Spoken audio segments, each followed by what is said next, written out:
Su keha mäletab kõike. Epigeneetika saladus, mida teadus lõpuks tõestas. 20 aastat tagasi suri üks naine vähki. Tema tütar, kes oli sel hetkel 28 aastat vana, ei nutnud matust. Ta ei osanud nutta. Ta tundis ainult ühte pinget. Kõvad valutavad tükid mõlemas õlgades, nagu keegi oleks ta lihastesse keeranud nähtamatuid kruvisid. Ta käis arsti juures, siis teises arsti juures, siis kolmandas. Kõik ütlesid sama. Stress. Võtke magneesiumi, proovige joogat, puhake rohkem. Ükski neist ei küsinud, mida ta ema elas. Ükski neist ei küsinud, mida tema vanaema elas. Ükski neist ei teadnud, et need valud õlgades ei olnud tema omad. Need olid päritud. Kas sa oled kunagi tundnud, et su keha reageerib olukordadele, mis ei peaks sind hirmutama? Et su süda läheb kähku kiiremaks tühises vestluses? Et su kõht tõmbub kokku täiesti turvalises ruumis? Et su hingamine muutub pinnapealseks ilma nähtava põhjuseta? Kas sa oled mõelnud, et sa oled lihtsalt ärev inimene? Nõrk, liiga tundlik. Sa ei ole nõrk. Su keha ei ole katki. Su keha teeb täpselt seda, mida talle on õpetatud. Ja see, kes teda õpetas, ei olnud sina. Epigeneetika ehk päriliku geeniekspressiooni muutuste teadus on viimase 20 aasta jooksul tõestanud midagi, mida iidsed kultuurid teadsid juba aastaid. Trauma ei lõpe selle inimesega, kes selle elas. See kirjutatakse üles. Keemiliste märkidena otsedeoksüribonukleiinhabele, lühendiga DNA. Nii et su suurvanemate hirm, nende nälg, nende kaotused ei ole lihtsalt lood, mida räägitakse perekondlikel kogunemistel. Need on bioloogilised juhised, mis töötavad sinu kehas täna, praegu, sel hetkel, kui sa seda kuulad. Mis täpselt need juhised ütlevad? Miks mõnda neist on võimatu lihtsalt ära otsustada? Ja mis kõige olulisem, kuidas sa saad täna hakata lugema, mida su keha sulle tegelikult ütleb? Selle vastused on selles videos. Ja need muudavad seda, kuidas sa oma keha igavesti vaatad. Hetkeks nende inimeste peale, kes tulid enne sind. Sinu vanaema, sinu vanaisa, nende vanemad. Nad elasid aegadel, millest sa tead vaid fragmente, lühikesi lugusid ja tuhmunud fotosid. Aga nende kehal olid kogemused, mis olid täielikud, teravad, absoluutsed. Nälg, mis kestis mitte päevi, vaid aastaid. Sõda, mille lärm ei lahkunud kunagi päris täielikult, isegi pärast vaherahu. Kaotused, mida ei tohtinud häälega leinata, sest nutmine oli luksus, mida ei saanud endale lubada. Nad elasid edasi. Nad ehitasid uued majad, sõid jälle, naersid uuesti. Aga nende organism kirjutas kõik üles. Mitte metafooriliselt, sõna-sõnalt. Teadlased Amsterdami ülikoolist avastasid 19 aastat tagasi, et holokausti üle elanud inimeste järglastel olid mõõdetavalt erinevad stressihormoonide tasemed võrreldes sama vanuse ja sama taustaga inimestega, kelle vanemad ei olnud seda kogenud. See ei olnud kasvatuse küsimus. Paljud neist lastest kasvasid üles kaugel eemal. Teadsid oma vanemate ajaloost vähe. Aga nende keha, nende hormoonisüsteem, nende närvide reaktsioonikiirus, kõik see näitas samu mustreid. Nagu oleks keegi installinud nende bioloogiasse programmi, mida nad ise ei olnud valinud. Keemilised märgid, mida me nimetame epigeneetilisteks muutusteks, ei muuda DNA järjestust ennast. Su geenid jäävad samaks, aga need märgid toimivad nagu helitugevuse nupud. Mõned geenid keeravad täisvaljuselt tööle, teised summutakse peaaegu olematuks. Ja need häälestused kanduvad edasi, isalt pojale, emalt tütrele. mõnikord 2, 3, 4 põlvkonna kaudu. Mis see tähendab sinu jaoks?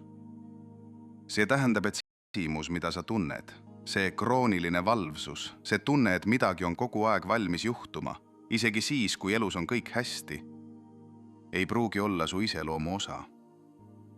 See võib olla päritud häälestus.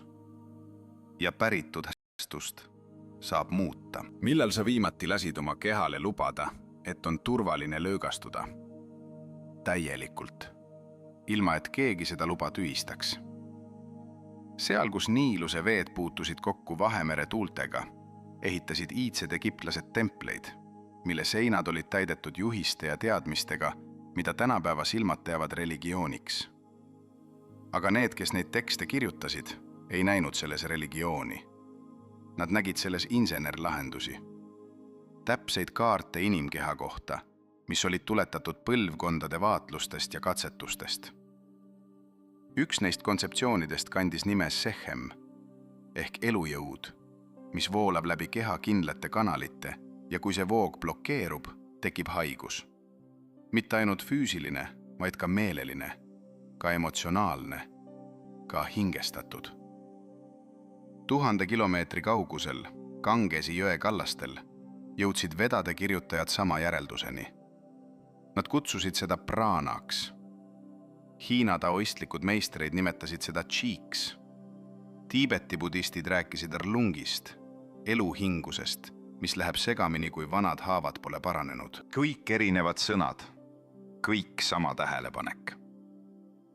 Keha hoiab midagi, mida meel ei suuda hoida. Ja tänapäeva neurobioloogia kirjeldab täpselt seda. Bessel van der Kolki uuringud Bostoni traumakeskuses näitasid, automaatiline kogemus salvestatakse eelistatult keha motoorsete mälumehhanismidesse, mitte verbaalse mälu piirkondadesse.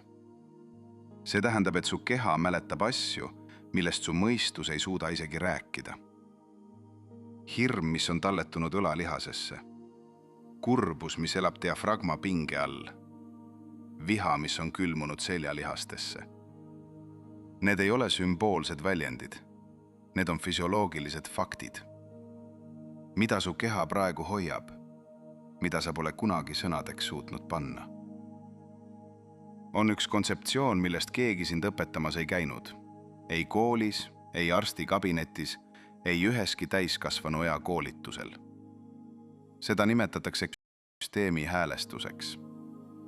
Kogu su autonoomne ehk tahtmatu närvisüsteem pidevalt skaneerimisel, otsides vastust ühele küsimusele.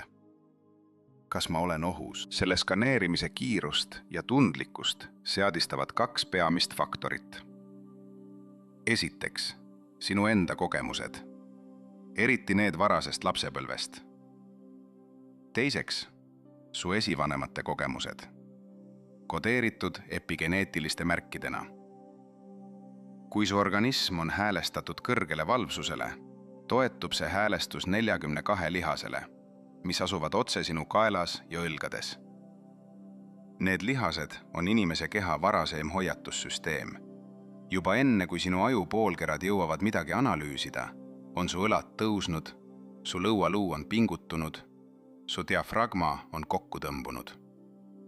See juhtub kiiresti. Nii kiiresti, et sa ei suuda seda tähelepanuga kinni püüda. Hetkeks hiljem seisab su aju selle ees, mida keha on juba otsustanud. Seda mõistsid ka suured vaimlikud õpetajad, kes harjutasid nii-öelda ihu nägemist, keha kuulamist kui esmast teadmisallikat. Kreekalastest orfistikele müsteeriumi koolkondadele, kus öeldi, et tõeline initseerimise esimene samm ei ole raamatuõpetus, vaid keha kuulama õppimine, sest keha ei valeta kunagi. Aga see, millest keegi neist täpselt ei rääkinud, on see, et keha räägib 2 keelt korraga. Üks keel on sinu enda kogemus, teine keel on päritud. Küsimus, millele vastamine muudab kõike.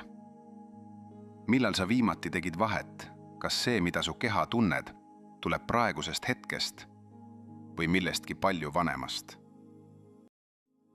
Nüüd räägime sellest, mida ei taheta rääkida. Sellest, mis on teaduses tegelikult avastatud, aga mis on jäänud tohutu müraga taustal, sest see muudab liiga paljut. 1984. aastal sai Yoshinori Oshumi, Jaapani rakubioloog, idee, mida ta järgmised 8 aastat üksi uuris. Tema laboris ei töötanud 10 inimesed. Tal ei olnud suuri grante ega kuulsust. Ta uuris pärmirakke ja küsis, mis juhtub, kui rakkudel pole toitu? Mis nad siis söövad? Vastus, mida ta leidis, tõi talle Nobeli auhinna 2016. aastal. Vastus oli, nad söövad iseennast, kuid mitte kahjulikul viisil. Nad söövad oma kahjustunud osi, oma võinud organelle, oma mõragu valke.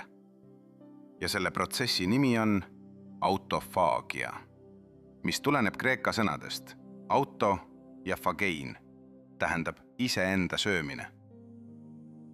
Autofaagia ei ole hävitamine, see on puhastamine. Aga see ei ole ainus tasand, millel see töötab. Hilisemad uuringud on näidanud, et autofaagia protsessid mängivad rolli ka epigeneetiliste märkide, nende päritud häälestuste ümberkujundamisel. Rakkude puhastusprotsessid suudavad eemaldada teatud keemilisi märke, mis on olnud teatud geenide peal aktiivsuse suurendajatena. See tähendab, et keha omab mehhanismi, mille kaudu ta suudab vabaneda pärandatud instruktsioonidest. Sa ei pea igavesti kandma seda, mis sinule anti.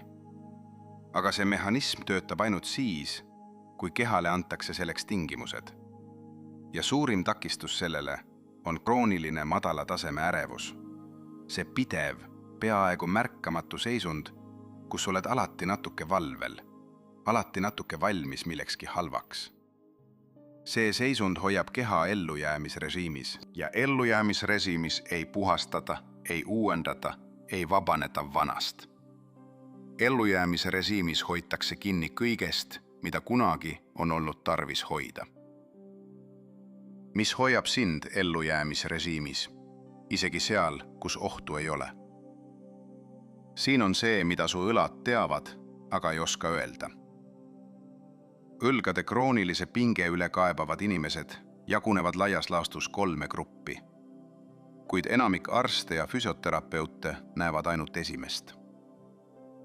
Esimene grupp on need, kellel on tõepoolest füüsiline põhjus. Halb istumisasend, ülekoormus, vigastus. Teine grupp on need, kelle pinge on seotud nende enda elus toimuva kroonilise stressiga. Kolmas grupp on need, kelle pinge on päritud vastus.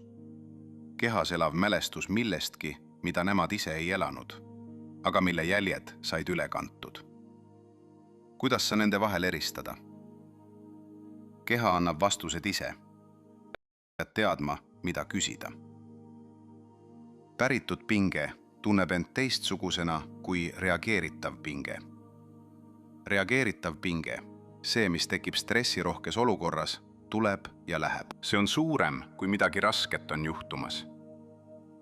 Ja väiksem, kui elu on rahulikum. Päritud pinge on laiem, madalam, konstantsem. See on seal isegi siis, kui sul pole midagi halba juhtunud juba aastaid. See on seal isegi siis, kui su elu on objektiivselt hea. Ja see häirib sind eriti siis, kui sa lased endale täielikku lõdvestust.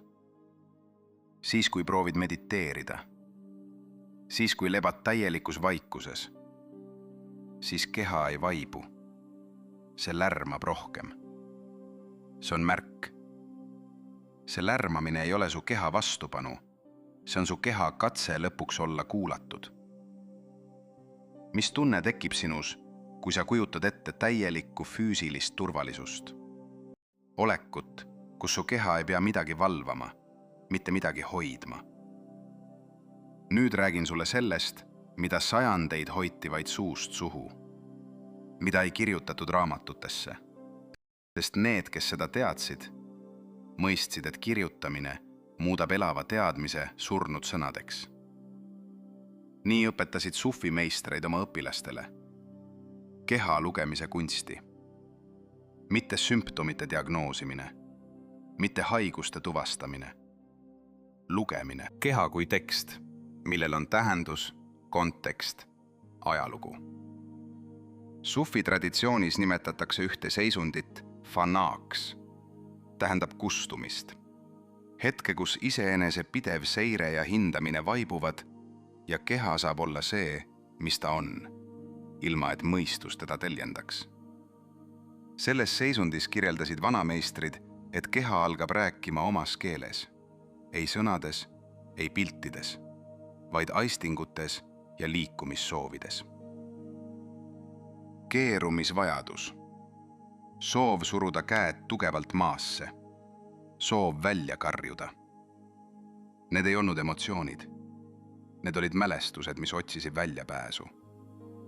Tänapäeval nimetatakse seda somaatiliseks protsesseerimiseks. Terapeudid, kes töötavad traumaga läbi keha, näevad täpselt seda, mida sufi meistreid kirjeldasid. Keha hoiab kogemusi järjekorras, ootel, nagu kauaaegsed kirjad, mis ootavad lugemist. Ja kui lugemine lõpuks toimub, siis ei ole kogemus ainult emotsionaalne. Ta on füüsiline. Keha väriseb, keha nutab, keha hingab sügavamalt kui aastaid. Ja pärast seda on pinge vähem. Mitte sellepärast, et sa otsustasid lõdvestuda, vaid sellepärast, et kirjad said lõpuks kohale. Millised kirjad ootavad sinu kehas lugemist? Räägime nüüd millestki, mida keskkooli bioloogias ei õteta ja mida arstiteaduse õppekavades käsitletakse harva. Räägime vagusnärvist. Vagusnerv, ladina keeles nervus vagus, tähendab rändav närv, on inimkeha pikim kraniaalnärv. Ta algab ajutüvest ja rändab läbi kaela, rinna, kõhu, puudutades südant, koppe, seedeelundeid, isegi põrna. Ta on otsene füüsiline ühendus su aju ja su sisuelundite vahel. Ja suhtlus käib mõlemas suunas, aga mitte võrdselt. 80% vagusnärvi kiududest saadab signaale alt üles. See tähendab, et su keha räägib su ajuga rohkem, kui su aju räägib su kehaga. Su sooleseina retseptorid, su südame löögirütm, su hingamise sügavus, kõik need saadavad pidevalt informatsiooni ülespoole. Ja see informatsioon mõjutab otseselt, milliseid emotsioone sa tunned, kui ohuna tõlgendad ja milliseid mõtteid toodad. Iidsed indiaanliku joogapraktikud avastasid selle põhimõtte aastatuhandeid enne, kui teadus selle sõnastada suutis. Pranayama, hingamispraktikad, toimivad täpselt sellise mõjukanali kaudu. Aeglane, sügav, kontrollitud väljahingamine aktiveerib vagusnärvi parasümpaatilist haru, mis on su keha põhiline ravi ja taastumisvõrk. Seda nimetatakse toonuseks.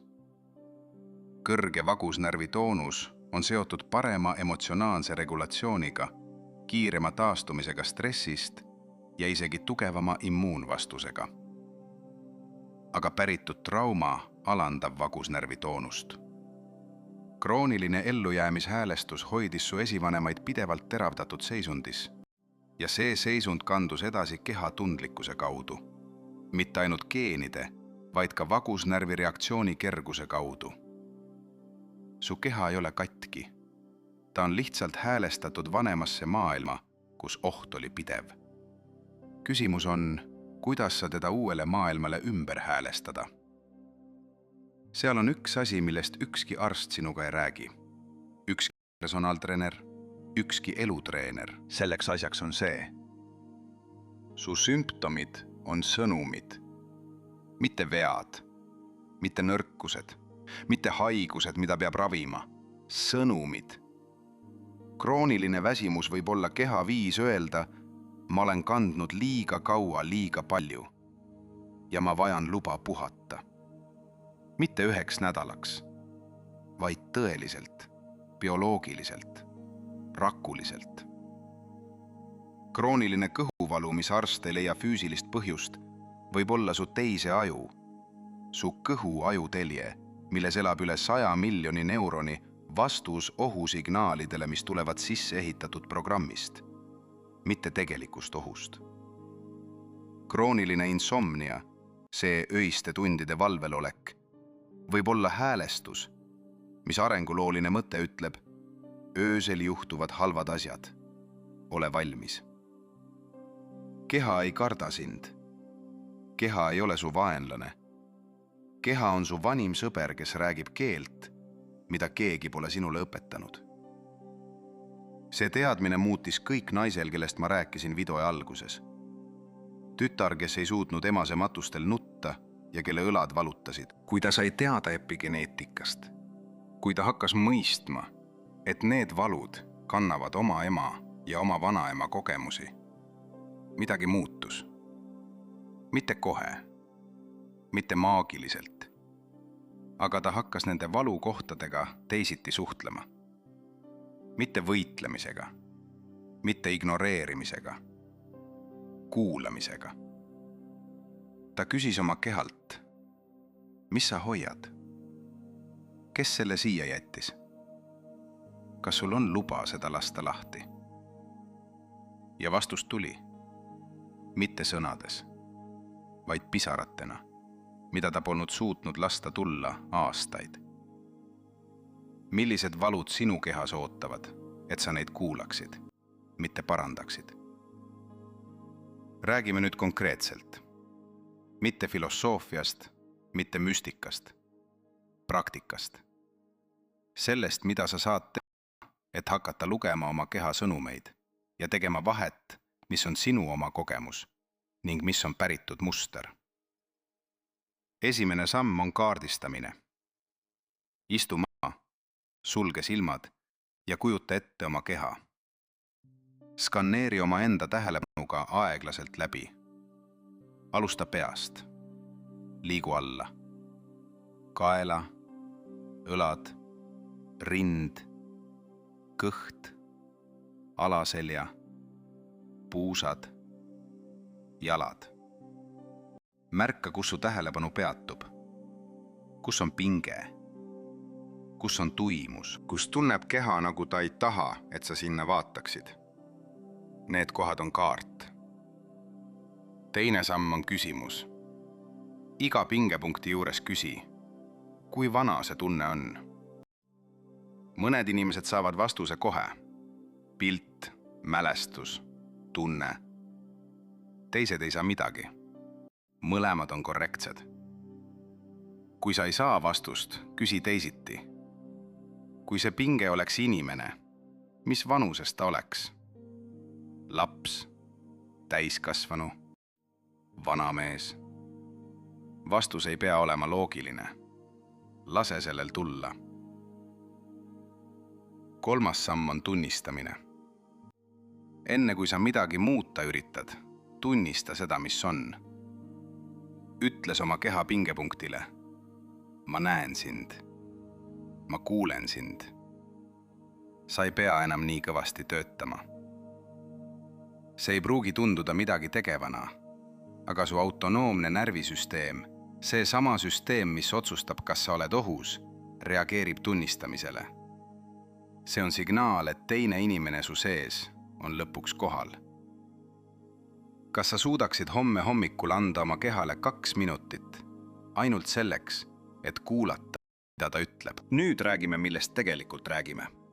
Nimelt sellest, mida sa pead teadma selleks, et see kõik mõtestada ja mitte jääda lihtsalt teooriasse.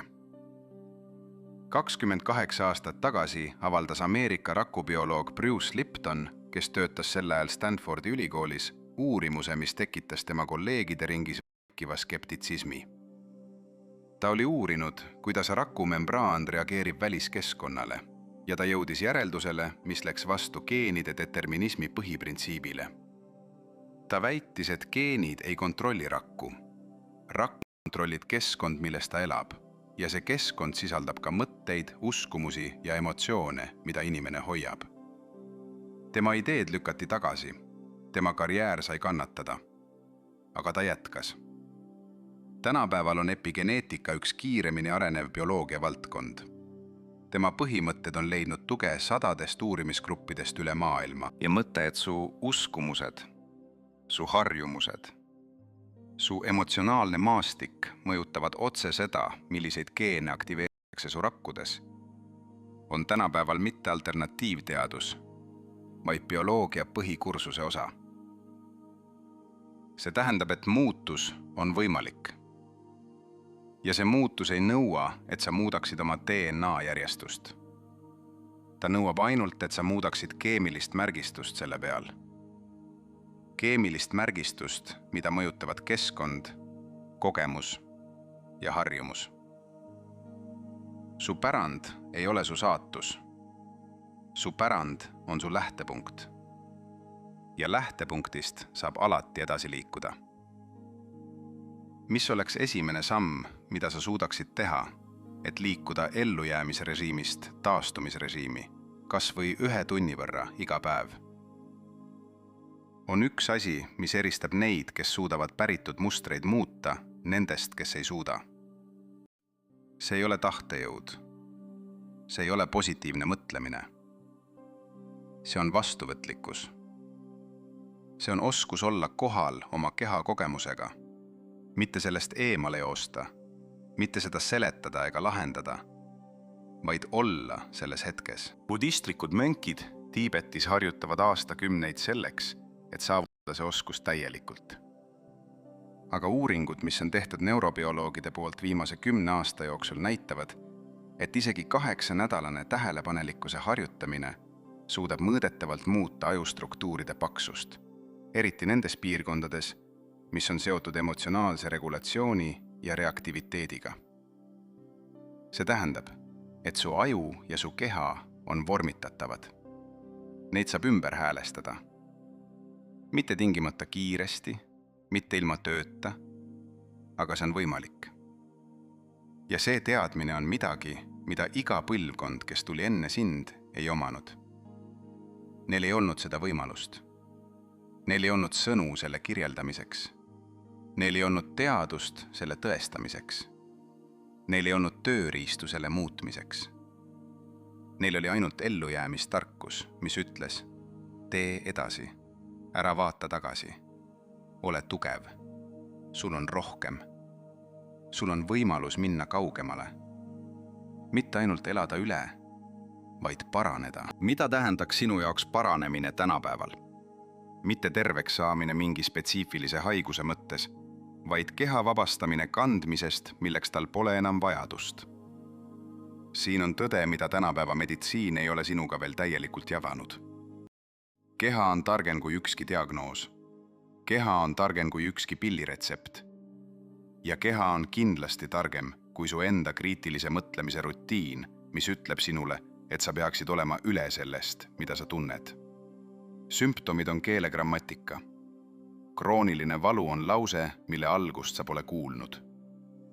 Ärevus on küsimus, millele sa pole vastanud. Väsimus on paus, mille sa pole lubanud. Kui sa hakkad sümptomeid vaatama mitte vaenlastena, vaid saadikutena, muutub kõik. Mitte sellepärast, et sümptomid kaovad maagiliselt. Mõned lähevad, mõned jäävad. Aga su suhe nendega muutub. Sa ei pea enam kulutama energiat nende vastu võitlemisele. Sa saad suunata sama energia sellele, mida nad sulle ütlevad. Ja see, mida nad ütlevad, on sageli lihtne. Sageli on see lihtsalt, mul on vaja rohkem turvalisust. Mul on vaja rohkem toitumist. Mul on vaja rohkem luba olla see, kes ma olen, ilma et keegi mind hindaks. Need vajadused ei ole nõrkuse märk. Need on elu märk. Elav keha vajab hoolt. Elav keha vajab kuulmist. Elav keha vajab aeg-ajalt luba öelda, ma ei saa enam seda kanda. Kas sa suudaksid anda endale täna selle loa? Nüüd teeme koos midagi. Mitte harjutus, mitte meditatsioon, lihtsalt kohalolek. Istu sirgelt, aga mitte pinguliselt. Lase oma kätel puhata reite peal. Sulge silmad, kui suudad, või lase pilgul pehmelt alla langeda, kuskile 2 meetrit enda ette põrandal. Võta üks hingamine sisse läbi nina. Lase see aeglaselt välja läbi suu. Nüüd tunneta oma jalgu.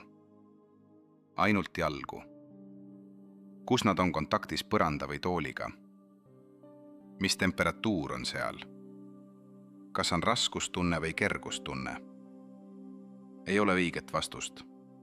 Lihtsalt märka. Liigu tähelepanuga üles. Kõht. Kas ta on pingul? Kas ta on lõdvestunud?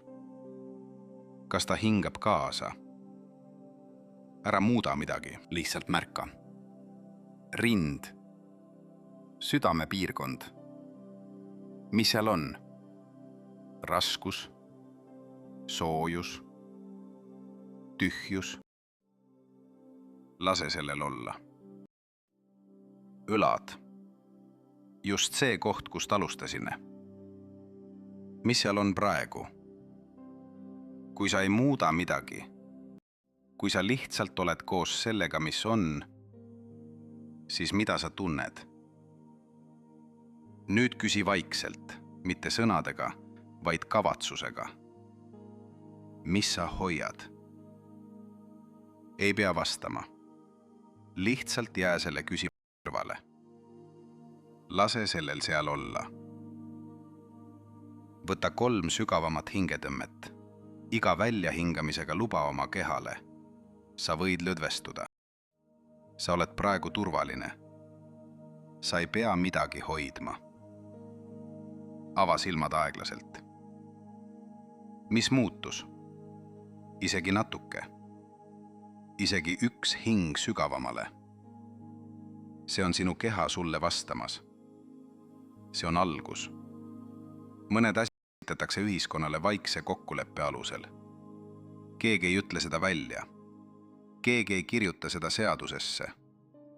Aga see on olemas. Peidus. Institutsioonide struktuuris. Hariduses, meditsiinis, toidutööstuses. Kokkulepe on järgmine. Inimene, kes ei tea, kuidas tema keha töötab, on parema kliendi. Ta ostab rohkem pilliretsepte. Ta maksab rohkem kindlustust. Kulutab rohkem raha asjadele, mis lubavad talle kergemat elu. Ilma, et ta peaks midagi mõistma. Ja ta on ka rahulikum, sest ta usub, et spetsialistid teavad tema keha paremini kui tema ise. See ei ole vandenõuteooria. See on lihtsalt majandus. Aga majanduse kõrval on ka ajalugu. Euroopas, mil kirik kontrollis tervist ja keha, oli keha uurimine ohtlik. Anatoomid töötasid öösel, varastasid surnukehasid, tegid oma katseid salaja. Mitte ainult seetõttu, et see oli seaduse vastu, vaid sellepärast, et keha mõistmine tähendas jõudu, mis pidi kuuluma ainult arstidele ja preestritele, mitte tavalistele inimestele. Selle pärand on tänini meiega. Ta elab selles, et enamik inimesi ei tea, kuidas nende hormoonisüsteem töötab. Ta elab selles, et emotsioone õpetatakse varjama, mitte mõistma. Ta elab selles, et kehasignaalid, valu, väsimus, pinge tõlgendatakse häiretena, mitte sõnumitena. Ühiskond, mis kasvatab inimesi oma kehast võõrandununa, kasvatab inimesi, kellel on lihtsam hallata. Inimene, kes tunneb oma keha, on täiesti erinev. Ta teab, millal ta on üle töötanud enne, kui ta kokku vajub. Ta teab, millal ta vastus on hirm, mitte tõde. Ta teab vahet keha öelda ja ego öelda vahel. Sellist inimest on raske petta.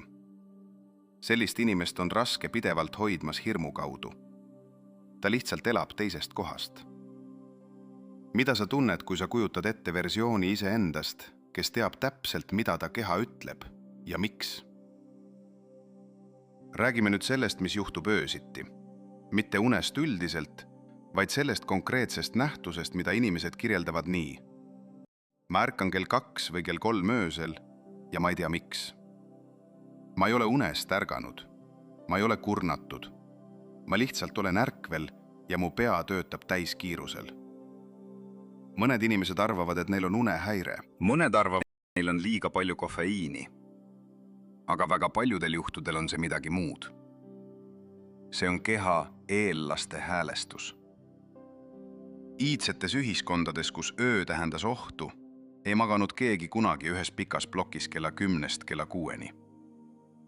See, mida me tänapäeval nimetame normaalseks uneks, on tegelikult ajalooliselt üsna haruldane nähtus, mis sai võimalikuks alles siis, kui inimesed elasid piisavalt turvaliselt.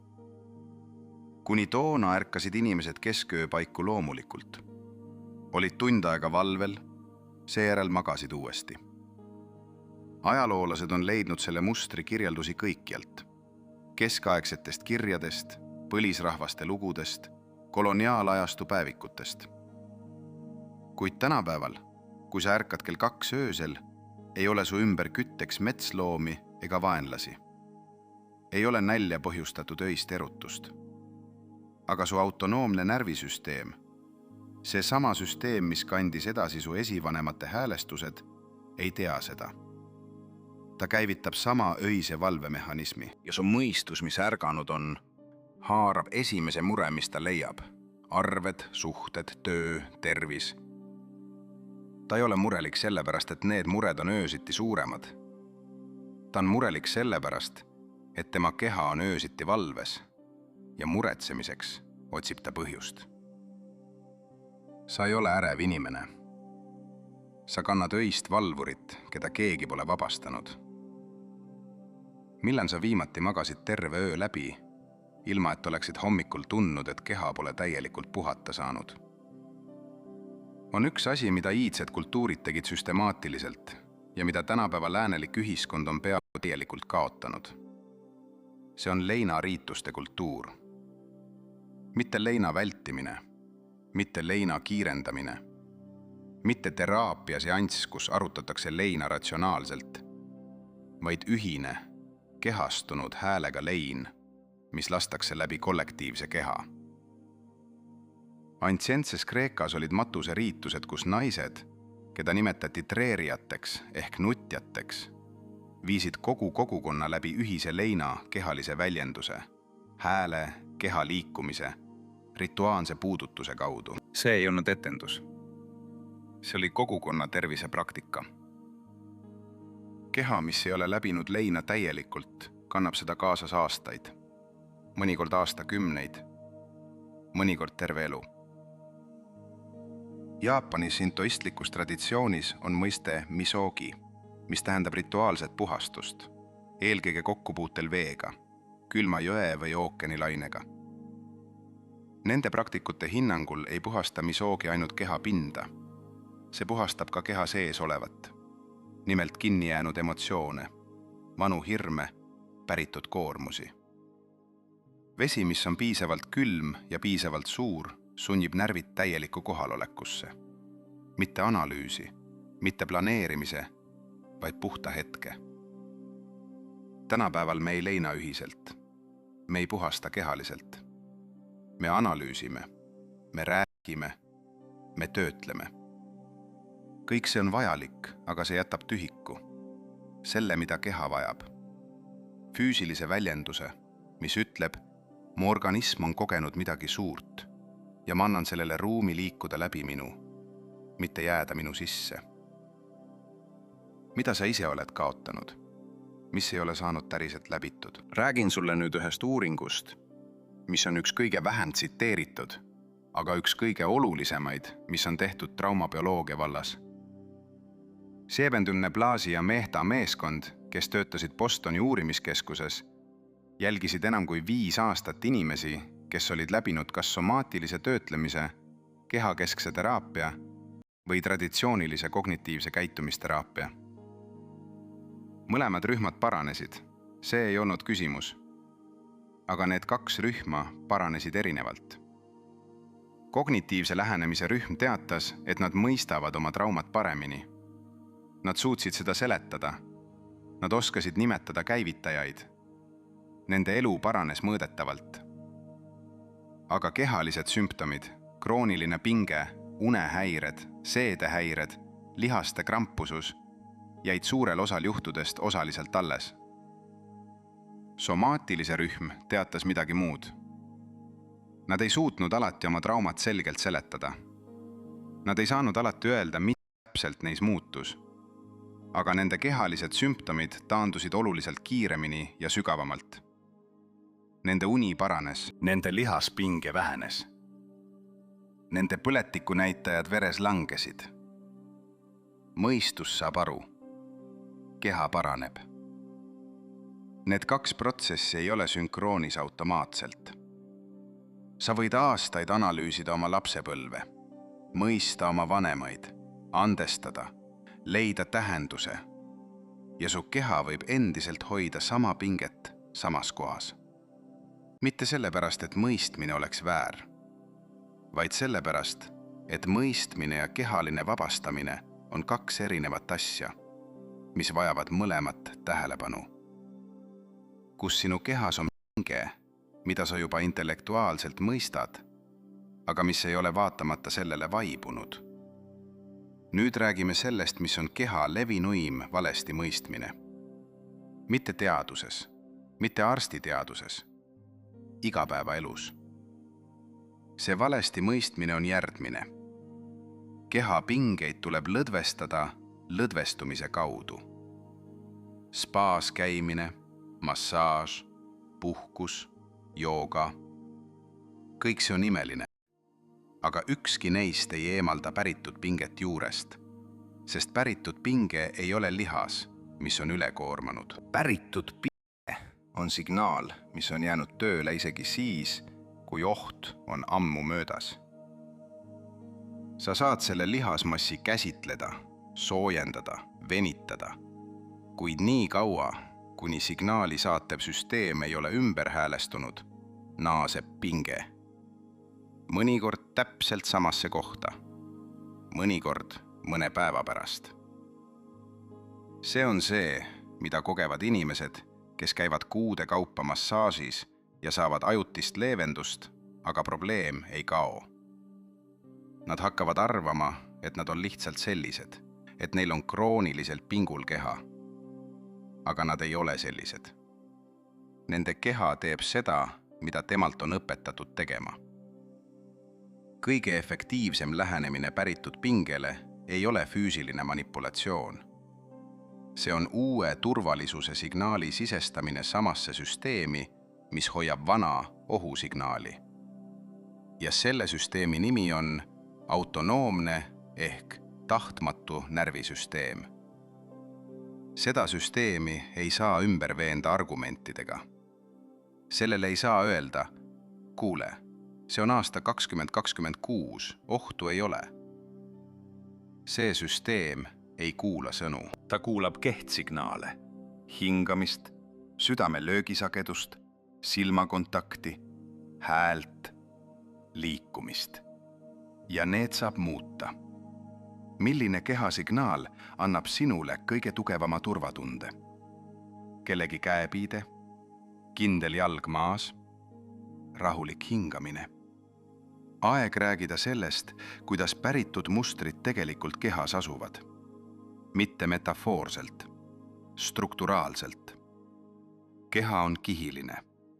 Kõige välimine kiht on nahk, meie suurim organ, täis sensoorseid retseptoreid, mis on pidevalt skaneerimises. Selle all on lihaskond, mis ei ole ainult liikumise tööriist, vaid ka emotsioonide hoidla. Täis lihaskiude, mis on aastaid, mõnikord aastakümneid hoidnud üht seisundit. Sügavamal on sidekude, mis mähib iga lihasrühma, iga elundi, iga luu. Seda kude nimetatakse fastsiaks. Fastsiat on pikka aega peetud passiiveks pakenduseks, aga viimase 20 aasta uuringud on näidanud, et fastsias on oma sensoorsed retseptorid, oma mälu, oma võime reageerida ja talletada. Fastsia muutub. Krooniline pinge muudab selle tihkeks, libisemisvabaks, kleepuvaks. Ja tihe fastsias ei ole ainult füüsiline probleem. See on ka informatsiooni probleem, sest fastsias elab info, mis ütleb sellele kehaosale, millist seisundit hoida. Iidsetel kehapraktikutel ei olnud sõna fastsias, aga neil oli kogemus selle kohta, et keha on kihiline ja et tõeline lõdvestus jõuab sügavale alles siis, kui pind on piisavalt kaua puhkamises olnud. Keldide druidid, kes harjutasid pikki rituaale looduses, hoolitsesid selle eest, et keha puutus kokku maaga, rohuga, kividega. mitte sümbolistlikel põhjustel, füsioloogilistel. Maaga kontakt aktiveerib fastsiat teistmoodi kui linna kõndimine linnapinnal. Ta laseb süsteemi natuke lahti. Millal sina viimati lebad otse maal ja tundsid seda kontakti täielikult?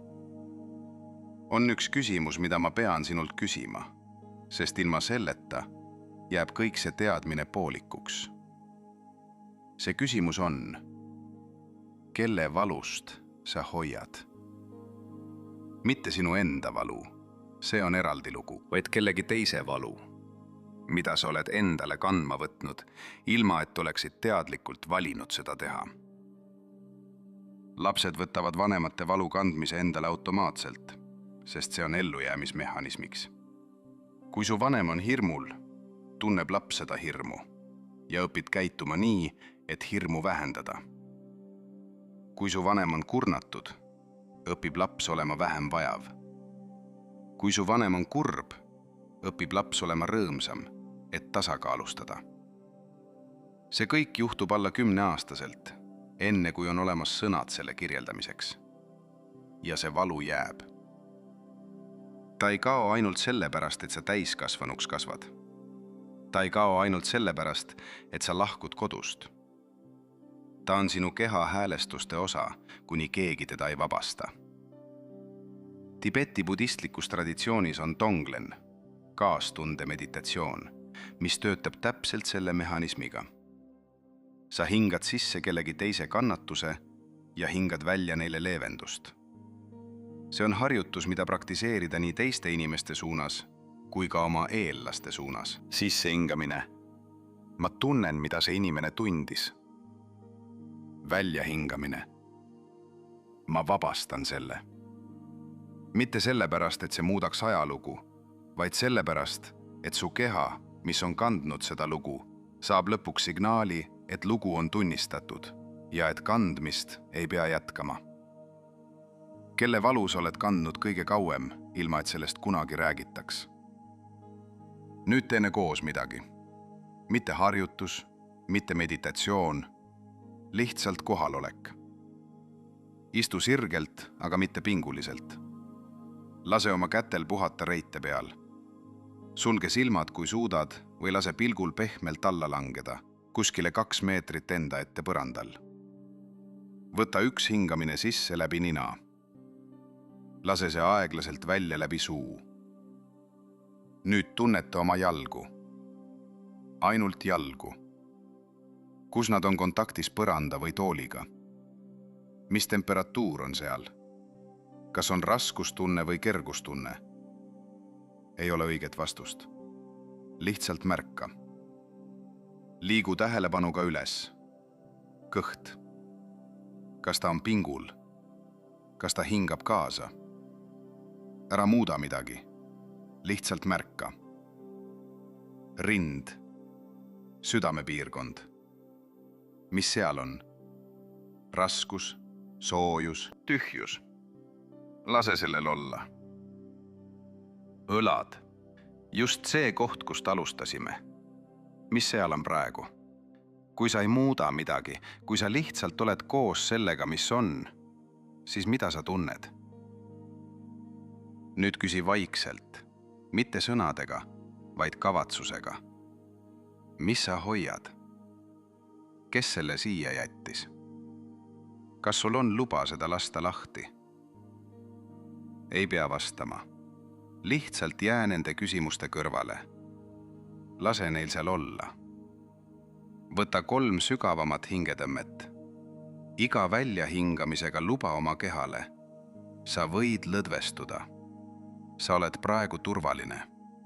Sa ei pea midagi hoidma. Ava silmad aeglaselt. Mis muutus? Isegi natuke.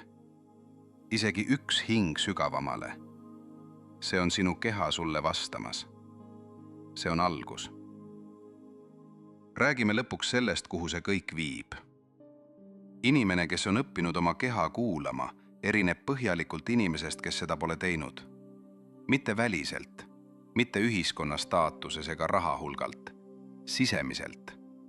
tema otsused tulevad teisest kohast, mitte ainult peast, mitte ainult emotsioonidest, vaid kogu kehast. Ja keha, nagu me oleme rääkinud, mäletab rohkem, teab rohkem ja on tarkam kui ükski analüütiline protsess üksinda. See inimene ei rutta. Ta ei pea kiirustama, sest ta usaldab, et õige hetk tuleb. Ta ei reageeri iga provokatsiooni peale, sest ta keha ei ole enam häälestatud pidevale ohule.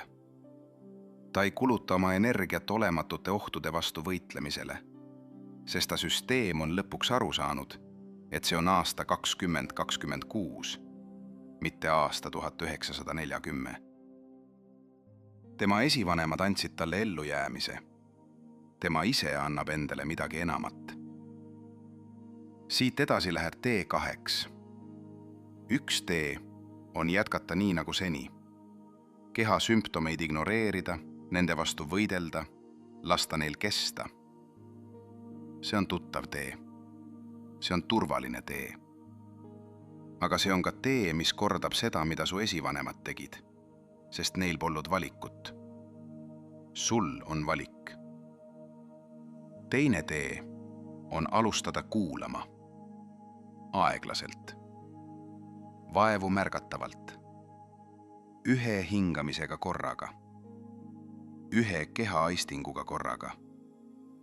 Ühe küsimusega korraga. See tee on aeglasem. See tee on vahel ebamugav, sest keha räägib asjadest, mida mõistus eelistaks mitte teada. Aga see on tee, mis viib sinna, kuhu ravi tegelikult läheb. Mitte haiguse puudumine, vaid täieliku kohaloleku kogemine omas kehas. Su keha mäletab kõike, aga su keha oskab ka vabastada, kui sa annad talle selleks loa. Nüüd on sinu kord. Mine kommentaaridesse ja kirjuta üks asi, mis selles videos sind kõige rohkem puudutas.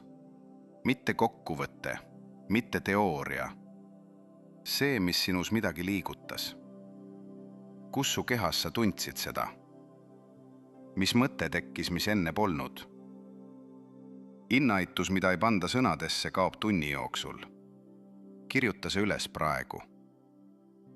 Ja kui sa oled valmis astuma esimest konkreetset sammu oma keha kuulama õppimiseks, kirjuta alla. Ma võtan vastu. See on su leping. Su kuupäev. Su tunnistus iseendale, et midagi muutus täna. Su keha ei unusta. Aga su keha suudab ka vabaks lasta.